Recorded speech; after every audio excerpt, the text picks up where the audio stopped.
প্ৰবঞ্চকৰ চক্ৰই নিজকে বিভিন্ন ডেভেলপমেণ্ট কাউন্সিলৰ অফিচ বিয়েৰাৰ বা OSD বা এনেকুৱা ধৰণৰ কিবা পদত থকা বুলি কৈ কিছু ব্যৱসায়িক ঠগ প্ৰবঞ্চনা কৰিছে। এনেকুৱা ঘটনা প্ৰথম পোহৰলৈ আহিছিলে 2016-17 চনত।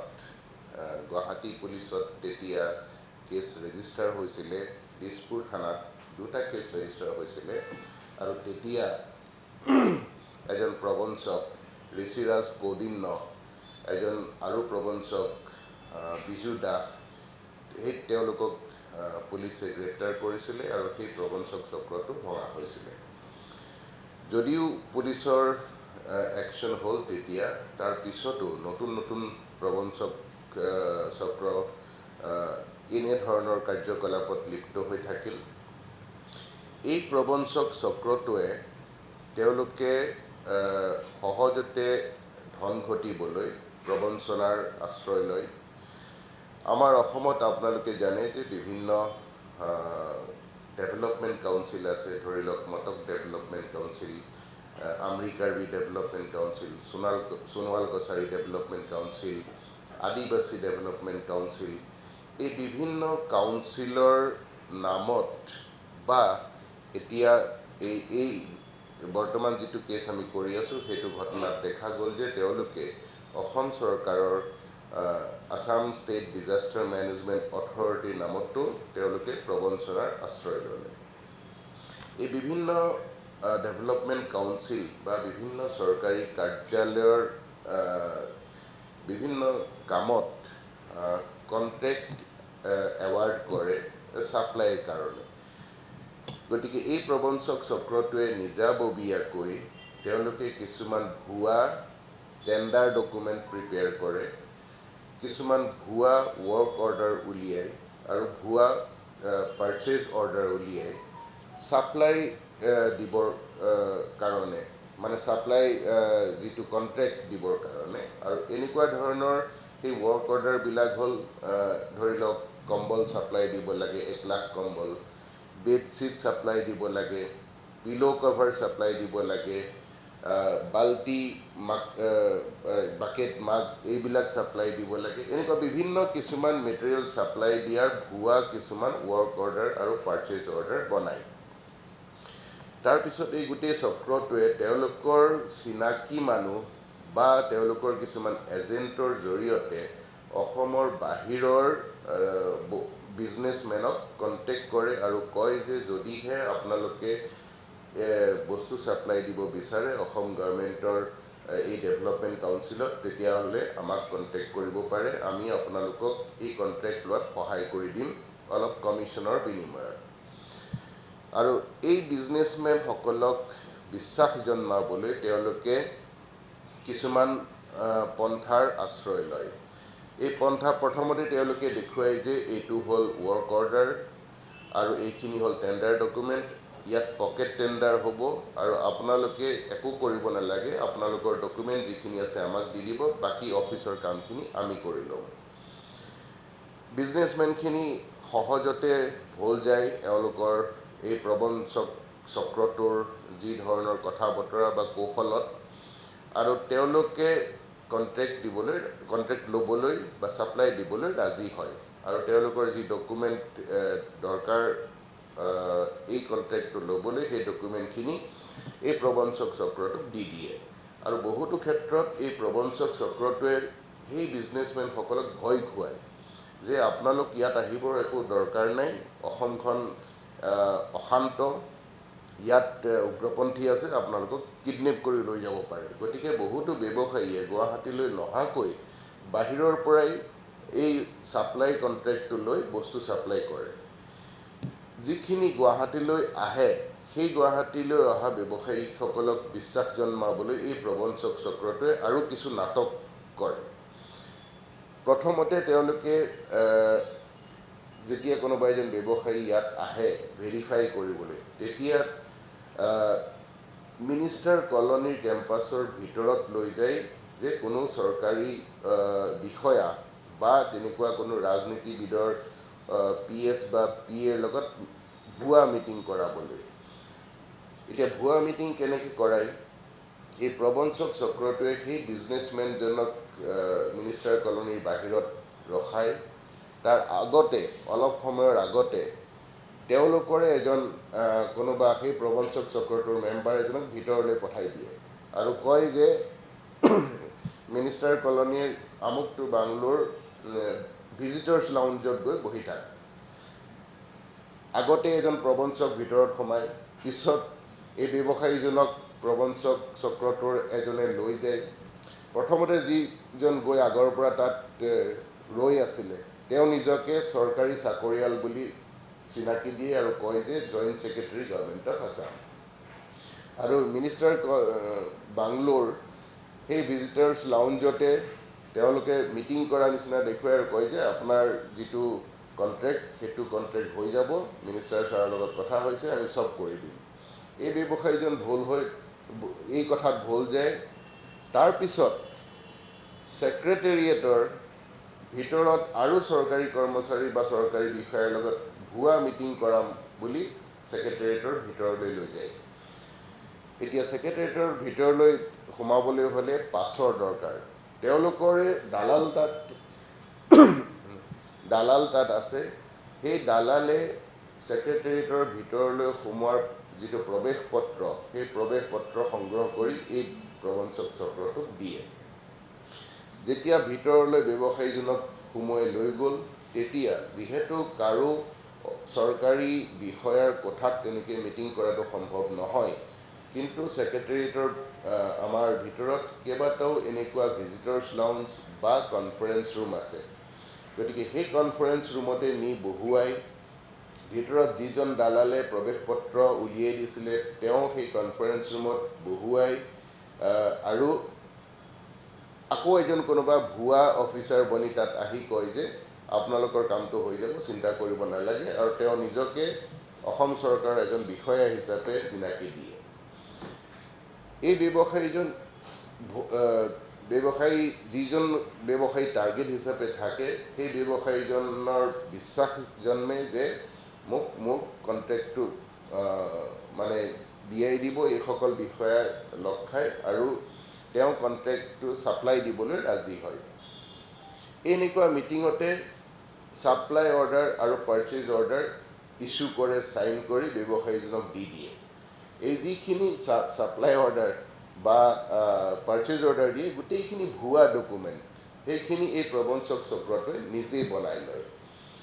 যেতিয়া ছাপ্লাই অৰ্ডাৰ পালে, ছাপ্লাই অৰ্ডাৰ পোৱাৰ পিছত সেই ব্যৱসায়ীয়ে যিখিনি বস্তু ছাপ্লাই দিবলৈ কণ্ট্ৰেক্টটো আছিলে সেইখিনি বস্তু তেওঁলোকে লোড কৰি তেওঁলোকৰ অৰিজিন, ধৰি লওক বেংগলোৰৰ পৰা বা নয়ডাৰ পৰা বা মিৰাটৰ পৰা সেইখিনি বস্তু পঠাই দিয়ে গুৱাহাটীলৈ। আৰু গুৱাহাটীত এই প্ৰবঞ্চক চক্ৰটোৰ কোনোবা এজনে গৈ সেই বস্তুখিনি ৰিচিভ কৰে আৰু কোনোবা এটা গ'ডাউনত গৈ আনলোড কৰে। সেইটো গ'ডাউন গুৱাহাটীতো হ'ব পাৰে, কামৰূপতো হ'ব পাৰে বা বেলেগ জিলাতো হ'ব পাৰে। আগতে আমি এনেকুৱা কেছত দেখিছোঁ যে গোগামুখতো এনেকুৱা বস্তু গৈ ডেলিভাৰী লৈছে। এতিয়া বৰ্তমান যিটো কেছ আমি তদন্ত কৰি আছোঁ, সেই কেছটোত দেখা গ'ল যে অসীম দাস, যি নিজকে এটা ৰাজনৈতিক সংগঠনৰ লগত জড়িত বুলি দাবী কৰে আৰু তেওঁ আগতেও বেলেগ এটা দলৰ কোনো অৰ্গেনাইজেশ্যনৰ অফিচ বিয়াৰ আছিলোঁ বুলি দাবী কৰিছে। সেই অসীম দাস এজন হ'ল মেইন প্লেয়াৰ এই প্ৰবঞ্চক চক্ৰটোৰ। অসীম দাসে তেওঁলোকৰ এজেণ্ট নয়ডাত থকা তেওঁলোকৰ চিনাকি মানুহৰ জৰিয়তে এই ছানী ব্ৰেজা বুলি এজন ব্যৱসায়ীক কণ্টেক্ট কৰিলে, আৰু সেই ছানী ব্ৰেজা হ'ল নয়ডাৰ স্থিত প্ৰণ্টাষ্টিক IT প্ৰাইভেট লিমিটেড নামৰ কোম্পানীটোৰ প্ৰপ্ৰাইটৰ। এই ছানী দাস আৰু তেওঁৰ ককায়েকক কনভিন্স কৰিলে যে 250 কোটি টকাৰ ছাপ্লাই অৰ্ডাৰ হ'ব আদিবাসী ডেভেলপমেণ্ট কাউন্সিলৰ পৰা, গতিকে তাত পাৰ্টিচিপেট যদি কৰিবলৈ মন আছে অসীম দাস আৰু তেওঁৰ প্ৰবঞ্চক চক্ৰটোৰ লগত যাতে কণ্টেক্ট কৰে। ইমান কথাত ভুল গ'ল এওঁলোকৰ এই প্ৰবঞ্চক চক্ৰটোৰ শেষত গৈ এই ফণ্টাষ্টিক IT প্ৰাইভেট লিমিটেডৰ ছানী ব্ৰেজা আৰু তেওঁৰ ককায়েকে এই ছাপ্লাইটোত পাৰ্টিচিপেট কৰিবলৈ ৰাজি হ'ল আৰু যদিও 250 কোটি টকাৰ ছাপ্লাই অৰ্ডাৰ আছিলে তেওঁ প্ৰথমতে 4 কোটি টকাৰ ছাপ্লাই অৰ্ডাৰ যিটো বেডশ্বীট আৰু পিলো কভাৰ ৭৫,০০০ পিচ বেডশ্বীট আৰু পিলো কভাৰ ছাপ্লাই দিবলৈ প্ৰথমতে ৰাজি হ'ল আৰু এই কোম্পানীটোক প্ৰথম কনভিন্স কৰালে মিনিষ্টাৰ কলনীৰ ভিতৰলৈ নি তাতে এজন প্ৰবঞ্চকৰ সদস্য এই দলটোৰ সদস্য তেওঁৰ নাম হ'ল বিৰিঞ্চি বৰকটকী তেওঁ ডাইৰেক্টৰেট অফ স্মল ছেভিংছৰ ৰিটায়াৰ্ড পাব্লিচিটি অফিচাৰ আৰু তেওঁ এনেকুৱা কাম কাজৰ কাৰণে আগতে ছাছপেণ্ডো হৈছে কেইবাবাৰো তেওঁক আগতীয়াকৈ মিনিষ্টাৰ কলনীৰ ভিতৰত সোমোৱাই দিলে আৰু তেওঁক ক'লে যে তেওঁ অসম চৰকাৰৰ জইণ্ট ছেক্ৰেটাৰী হিচাপে চিনাকি দিব এই বিৰিঞ্চি বৰকটকী তেওঁ নাম ল'লে joint secretary BN Sharma Assam গভৰ্ণমেণ্টৰ তেওঁ গৈ মিনিষ্টাৰ কলনীৰ বাংলো নাম্বাৰ 9ৰ যিটো ভিজিটৰ্ছ লাউঞ্জ তাত আগৰ পৰাই ৰৈ থাকিলে অসীম দাসে এই ছানী ব্ৰেজাক ভিতৰলৈ সোমোৱাই লৈ গ'ল মিনিষ্টাৰ কলনীৰ আৰু তাত গৈ এই ভুৱা জইণ্ট ছেক্ৰেটাৰী BN শৰ্মাৰ লগত মিটিং কৰাই দিলে আৰু BN শৰ্মাই তাত এচিয়ৰেঞ্চ দিলে ছানীক যে আপোনাৰ কামটো হৈ যাব তাৰপিছত এই প্ৰবঞ্চক চক্ৰটোৰে আৰু এজন মেইন প্লেয়াৰ আছে দেৱপ্ৰকাশ ভাগৱতী বৰ্তমান তেওঁ গুৱাহাটী চেণ্ট্ৰেল জেইলত আছে CIDয়ে এনেকুৱা এটা প্ৰবঞ্চনাৰ গোচৰতে এই দেৱপ্ৰকাশ ভাগৱতীক গ্ৰেপ্তাৰ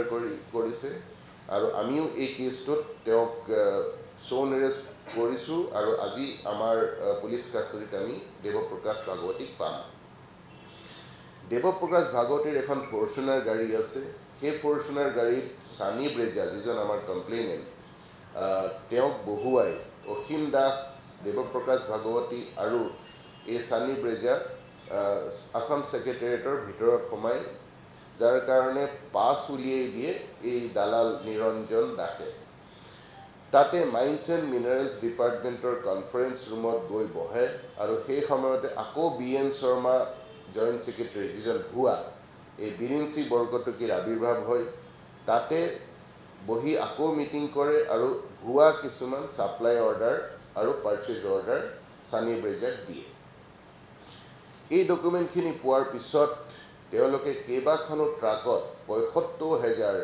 বেডশ্বীট পিলো কভাৰ নয়ডাৰ পৰা গুৱাহাটীলৈ পঠায় আৰু সেই ট্ৰাকখিনি গুৱাহাটীত ৰিচিভ কৰে এজন ব্যক্তিয়ে যাৰ নামটো মই বৰ্তমান নকওঁ ইনভেষ্টিগেশ্যনৰ খাতিৰত তেওঁক আমি বিচাৰি আছোঁ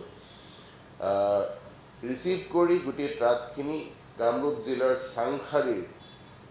চাংচাৰীৰ এটা গোডাউনলৈ লৈ যায় আৰু গোডাউনত নি আনলোড কৰে আনলোড কৰাৰ পিছত কেইদিনমান পিছতে এই যিজন ব্যক্তিয়ে সেইখিনি চমজি লৈছিলে তেওঁ সেই তাৰ পৰা বস্তুখিনি লৈ গৈ বাহিৰৰ অপেন মাৰ্কেটত বিক্ৰী কৰি দিয়ে যেতিয়া এই ফণ্টাষ্টিক IT প্ৰাইভেট লিমিটেডৰ কোম্পানীয়ে বস্তু ছাপ্লাই দিয়াৰ পিছত তেওঁলোকৰ পে'মেণ্ট নোহোৱা হ'ল তেতিয়া তেওঁলোকে কুৱেশ্যন কৰিবলৈ আৰম্ভ কৰিলে আৰু এই প্ৰবঞ্চক চক্ৰটোৱে এভইড কৰিবলৈ ধৰিলে আৰু শেষত এই কোম্পানীটোৱে যি অলৰেডি বস্তু ছাপ্লাই দিলে আৰু এই প্ৰবঞ্চক চক্ৰটোৱে 85 লাখ ছিকিউৰিটি মানিও লৈছে এই ছিকিউৰিটি মানি এই কোম্পানীটোৰ পৰা লৈছে তেওঁলোকে এটা ফাৰ্মৰ একাউণ্টৰ নামত আৰু সেই ফাৰ্মখন হ'ল এই যিজন অভিযুক্ত অসীম দাস তেওঁৰ ভাতৃৰ ফাৰ্ম আমি সেইখিনিও তথ্য যোগাৰ কৰিছোঁ আৰু তাত যে বেংকৰ ট্ৰেনজেকশ্যন হৈছিলে সেইখিনি তথ্য বৰ্তমান আমাৰ হাতত আছে যেতিয়া বেছিকৈ সন্দেহ হ'ল যে সঁচাকৈ এই লোকসকল আদিবাসী কাউন্সিলৰ লগত জড়িত হয়নে নহয় বা সঁচাকৈ তেওঁলোকে আমাক কণ্ট্ৰেক্টটো দিছিলে নে নাই সন্দেহ হোৱাৰ পিছত এই কোম্পানীটো গুৱাহাটী আৰক্ষীৰ কাষ চাপে আৰু আমি এটা কেছ ৰেজিষ্টাৰ কৰি তদন্তত আগবাঢ়োঁ আৰু সেই তদন্ত আগবাঢ়ি আমি বৰ্তমান তথ্যখিনি পাইছোঁ যে অসীম দাস, দেৱপ্ৰকাশ ভাগৱতী, বিৰিঞ্চি বৰকটকী, নিৰঞ্জন দাস আৰু তেওঁলোকৰ লগত বাকী কেইবাজনো ব্যক্তি জড়িত হৈ আছে। তেখেতসকলৰ মই নাম বৰ্তমান উল্লেখ নকৰোঁ। এই চক্ৰটোৱে এই বিজনেছমেনজনক বহু কোটি টকাৰ মানে ঠগ প্ৰবঞ্চনা কৰিলে আৰু এই প্ৰবঞ্চক চক্ৰটোৰ বিৰুদ্ধে আমাৰ দিছপুৰ থানাতো এটা গোচৰ ৰুজু হৈ আছে আৰু সেই দিছপুৰ থানাৰ যিটো গোচৰ সেইটোৰ আমি তদন্ত আগবঢ়াই নিছোঁ।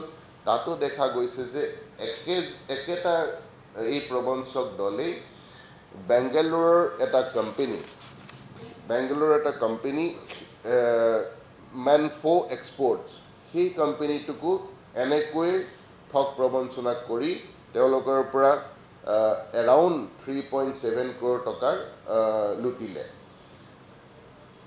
এতিয়া যিহেতু আপোনালোকৰ সংবাদ মাধ্যমৰ যোগেদি বিভিন্ন লোকসকলে গম পাইছে প্ৰবঞ্চক চক্ৰটোৰ বিষয়ে, এতিয়া আমাৰ ক্ৰাইম ব্ৰাঞ্চত কেইবাজনো এনেকুৱা ব্যৱসায়ী যি ঠগ খালে এই প্ৰবঞ্চক চক্ৰটোৰ দ্বাৰা, তেওঁলোকে আমাক এপ্ৰ'চ কৰিছে আৰু আমি তেওঁলোকক কৈছোঁ যে আপোনালোকে অভিযোগ যদি দাখিল কৰে বা কমপ্লেইন যদি আমাক দাখিল কৰে, তেতিয়াহ'লে আমি ন্যায়সংগতভাৱে যিটো আমি তদন্ত কৰিব লাগে সেই তদন্তত আমি আগবাঢ়িম। এতিয়ালৈকে আমাৰ এই অসীম দাস, দেৱপ্ৰকাশ ভাগৱতী, নিৰঞ্জন দাস, বিৰিঞ্চি বৰকটকী আৰু বাকী অন্যান্যসকলৰ বিৰুদ্ধে বৰ্তমান 2টা কেছ আমাৰ তদন্তত আগবাঢ়িছে। ক্ৰাইম ব্ৰাঞ্চৰ কেছ নম্বৰ 13 আৰু